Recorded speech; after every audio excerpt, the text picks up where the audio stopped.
Hello everyone and welcome back to Easy-peasy British English.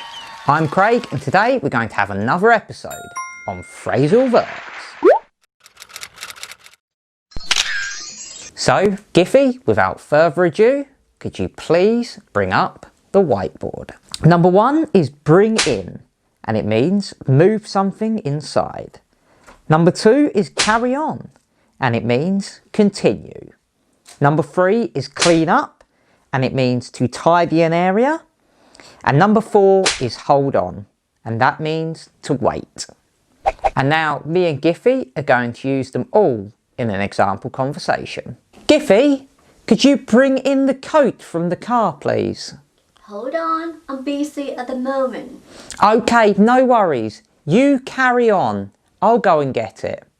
Thanks. Clean up the car as well if you have time. Okay, I will. And there we have it everyone. Thank you very much for watching.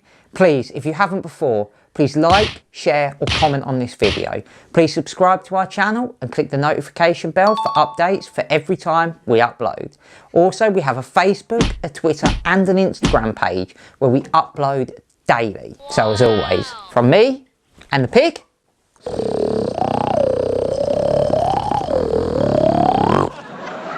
oof. See you in the next one.